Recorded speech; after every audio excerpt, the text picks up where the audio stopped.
स्वागत है आप सभी का गायत्री विद्या मंदिर सांचौर की ऑनलाइन क्लासेस में।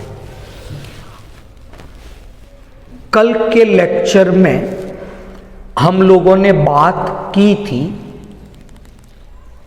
प्रोकैरियोटिक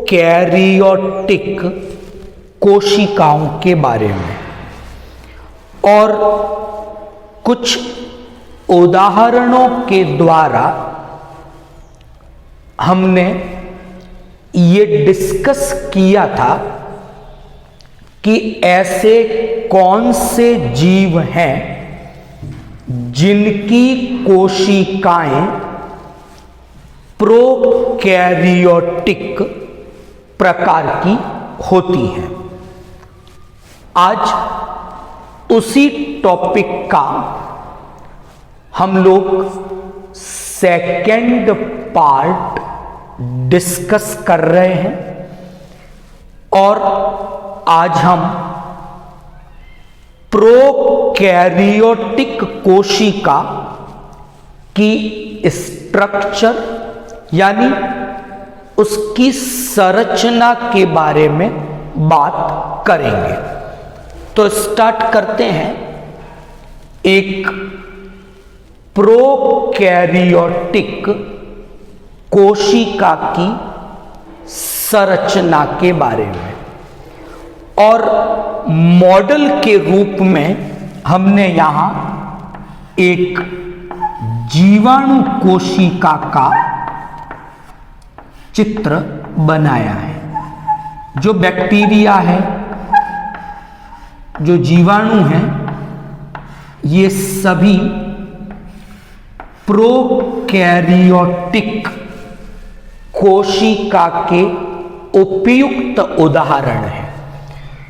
तो हम यहां पर एक बैक्टीरिया की सेल को, एक जीवाणु की सेल को एक प्रारूपिक प्रोकैरियोटिक कोशिका के रूप में ले रहे हैं और इस जीवाणु कोशिका की सहायता से आज हम लोग एक प्रोकैरियोटिक कोशिका की स्ट्रक्चर को, उसकी संरचना को समझने की कोशिश करेंगे। ओके, तो स्टार्ट करते हैं। मैंने एक जीवाणु कोशिका का डायग्राम बोर्ड पर बनाया हुआ है और उसी डायग्राम की सहायता से हम लोग आज एक प्रोकैरियोटिक कोशिका की स्ट्रक्चर को समझने की कोशिश करेंगे। आज के इस सेकंड पार्ट में मैं बात करूंगा इन तीन संरचनाओं के बारे में। तो आज हम लोग ये तीन स्ट्रक्चर डिस्कस करेंगे जो कि एक जीवाणु कोशिका यानी एक प्रोकैरियोटिक कोशिका से संबंधित है। नंबर एक, कल हमने बात की थी कि इन कोशिकाओं में यानी कि जो प्रोकैरियोटिक कोशिकाएं हैं, इनमें आद्य प्रकार का, प्रिमिटिव प्रकार का न्यूक्लियस या केंद्रक उपस्थित होता है और आद्य केंद्रक है। इसी कारण इन कोशिकाओं को प्रोकैरियोटिक ये नाम दिया गया है। तो आज हम पहली चर्चा जो करेंगे वो करेंगे एक प्रोकैरियोटिक कोशिका के आद्य केंद्रक के बारे में। आद्य केंद्रक का अर्थ क्या है? तो एक चर्चा तो आज रहेगी आद्य केंद्रक की, जिसे हम प्रिमिटिव न्यूक्लियस अंग्रेजी में कहते हैं। तो एक चर्चा अभी करेंगे हम लोग प्रिमिटिव न्यूक्लियस की, आद्य केंद्रक की। फिर दूसरी जो चर्चा आज हम करेंगे वो हम करेंगे जीनोफोर की।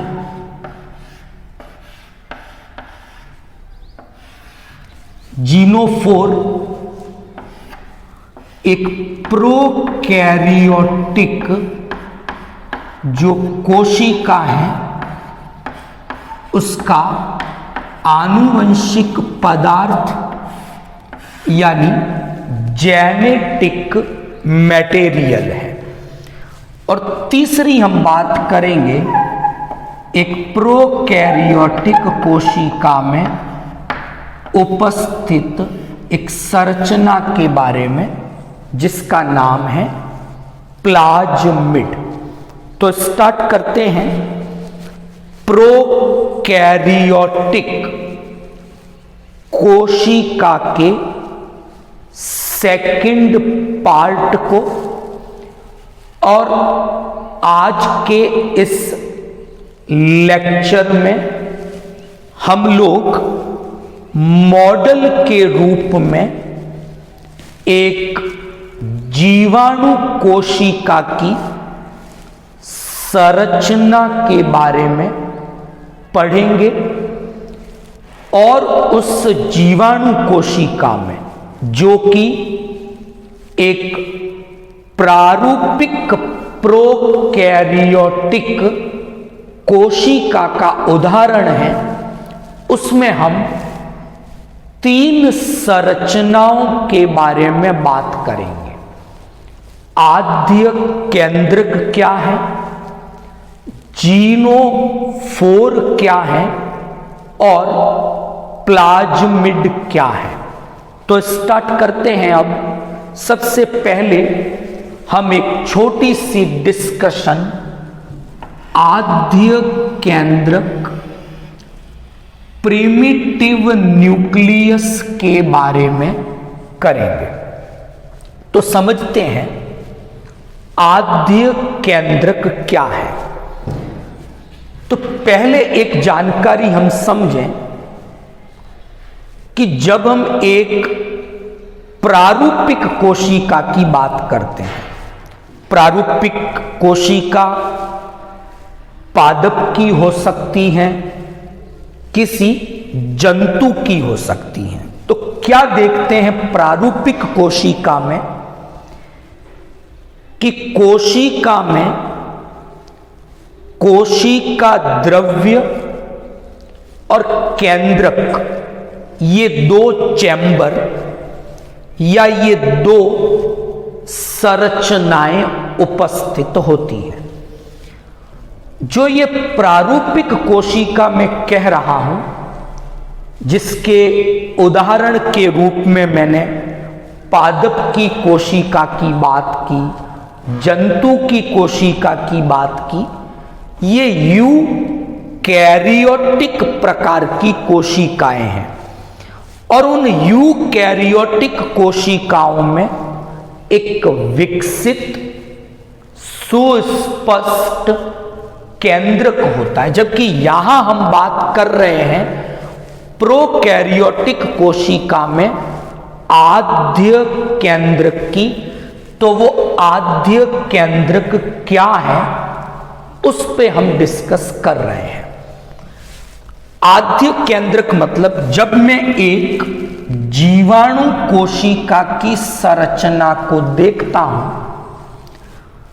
तो उस कोशिका में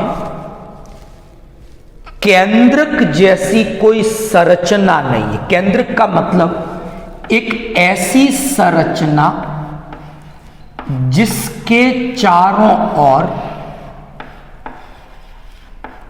केंद्रक झिल्ली का आवरण उपस्थित हो, जिसे हम कैरियोथीका के नाम से जानते हैं।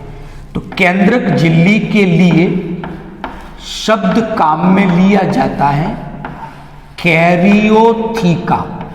तो केंद्रक जो संरचना है वो एक ऐसी संरचना है जिसके चारों ओर केंद्रक झिल्ली कैरियोथीका हो। लेकिन प्रोकैरियोटिक कोशिका में हमने क्या देखा कि किसी भी प्रकार की कैरियोथीका या केंद्रक झिल्ली जैसी कोई संरचना मौजूद नहीं है। डायग्राम में भी हमने मेंशन नहीं की है।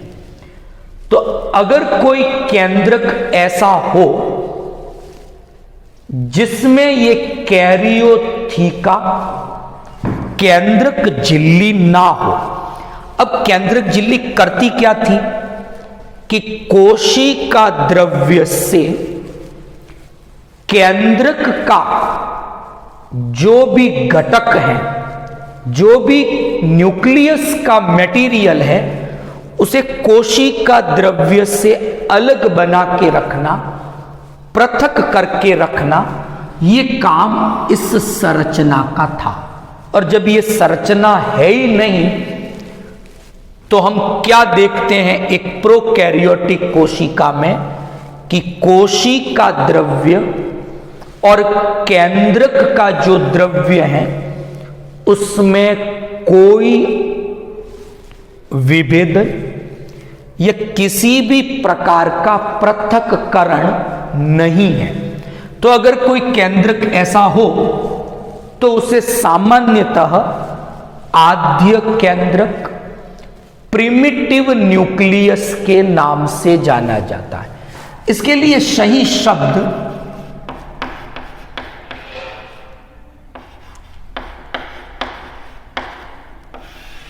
न्यूक्लियोइड है। यहां तक ठीक।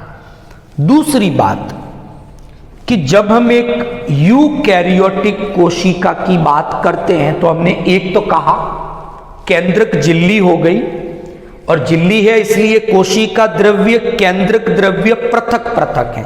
दूसरी बात, केंद्रक में एक छोटी सी गोलाकार संरचना और है। उस संरचना को नाम दिया गया केंद्रिक। केंद्रिक को लिटिल न्यूक्लियस, छोटा केंद्रक, इस नाम से भी जाना जाता है। लेकिन हम क्या देखते हैं एक प्रोकैरियोटिक कोशिका में ये जो संरचना है केंद्रिक, ये भी अनुपस्थित है। तो यहां पर जो पहली संरचना की मैं बात कर रहा हूं प्रोकैरियोटिक कोशिका की, वो एक आद्य केंद्रक है। और उस आद्य केंद्रक की मैंने दो बातें डिस्कस की कि केंद्रक झिल्ली कैरियोथीका अनुपस्थित है, और कैरियोथीका नहीं है, इस कारण कोशिका द्रव्य और केंद्रक द्रव्य में कोई पृथक्करण विभेदन नहीं है। दूसरी बात, इस आद्य केंद्रक में केंद्रिक जैसी संरचना नहीं है, जिसे लिटिल न्यूक्लियस के नाम से जाना जाता है, वो भी नहीं है। तो ऐसा जो केंद्रक है इसे न्यूक्लियोइड आद्य केंद्रक नाम दिया गया, और ऐसे केंद्र की उपस्थिति प्रोकैरियोटिक कोशिका की पहली विशेषता है, जिसके बारे में हम लोगों ने बात की। अब मैं बात करूंगा जीनोफोर की। डायग्राम में ये जो संरचना है, जो न्यूक्लियोइड यानी कि कोशिका के सेंट्रल केंद्रीय भाग में है, इस संरचना को जीनोफोर नाम दिया गया। और ये नाम पहली बार जिस वैज्ञानिक ने दिया, उस वैज्ञानिक का नाम है हैंस रिस। तो क्या देखते हैं, बात करेंगे जीनोफोर की। जीवाणु कोशिका में जो जेनेटिक मटेरियल है, उसका आनुवंशिक पदार्थ है, एक तो वो डीएनए की फॉर्म में है। तो ध्यान रखना है, सभी जीवाणु कोशिका यानी प्रोकैरियोटिक सेल आनुवंशिक पदार्थ हमेशा DNA, deoxy ribo nucleic acid, DNA, इस रूप में आनुवंशिक पदार्थ होता है। एक चीज। नंबर 2, आप स्ट्रक्चर देखें तो मैंने ऐसी एक स्ट्रक्चर बनाई है, यानी इस जीनोफोर यानी इस डीएनए की बात करूं तो इस डीएनए में 1 और 2 रज्जुक, 2 स्ट्रैंड है। यानी ये जो डीएनए है जीवाणु कोशिका का, प्रोकैरियोटिक सेल का, ये डबल स्ट्रैंडेड है। हिंदी में हम इसे द्विरज्जुक के नाम से जानते हैं। तीसरी बात क्या देखते हैं हम कि ये जो डीएनए जेनेटिक मटेरियल है जीवाणु कोशिका का, प्रोकैरियोटिक सेल का, वो गोलाकार है, सर्कुलर। तो तीसरी बात हुई, ये सर्कुलर है, वलयाकार, वृत्ताकार प्रकृति का होता है। तो जो जीवाणु कोशिका है, प्रोकैरियोटिक सेल है, अगर हम उनके आनुवंशिक पदार्थ की चर्चा करते हैं तो वो डीएनए के रूप में है, द्विरज्जुक, डबल स्ट्रैंडेड, 2 लड़ियां हैं इसकी, और ये सर्कुलर या वृत्ताकार है। और सबसे इंपॉर्टेंट, डीएनए क्या करता है, एक प्रोटीन के साथ जुड़ता है, जिसे डीएनए बाइंडिंग प्रोटीन हिस्टोन के नाम से जाना जाता है। लेकिन जब भी हम जीवाणु कोशिका की बात करेंगे, प्रोकैरियोटिक सेल की बात करेंगे, तो ये बात नोट करनी है कि डीएनए के साथ किसी भी प्रकार का हिस्टोन जैसा या हिस्टोन ये प्रोटीन उपस्थित नहीं है। हिस्टोन एक डीएनए बाइंडिंग प्रोटीन है जो कि यूकैरियोटिक कोशिकाओं के डीएनए के साथ जुड़ा रहता है। तो यहां पर हिस्टोन नहीं है। तो इस प्रकार का जो ये डीएनए जेनेटिक मटेरियल है, हैंस रिस ने इसके लिए जीनोफोर ये शब्द उपयोग में लिया है। बात याद रहेगी। डीएनए की जब हम कंपोजिशन देखते हैं तो आप आगे क्लासों में पढ़ोगे, डीएनए में 4 प्रकार के नाइट्रोजन क्षार होते हैं, एडेनिन, ग्वानिन, साइटोसिन और थाइमिन, AGCT। तो क्या देखेंगे प्रोकैरियोटिक कोशिका में A और T की मात्रा ज्यादा है, डीएनए में G और C की मात्रा कम होती है।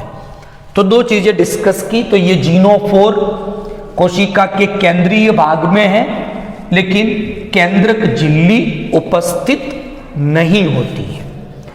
अब मैं फाइनली बात करूंगा प्लाज्मिड की। ये जो संरचना मैंने बनाई यहां पर, डीएनए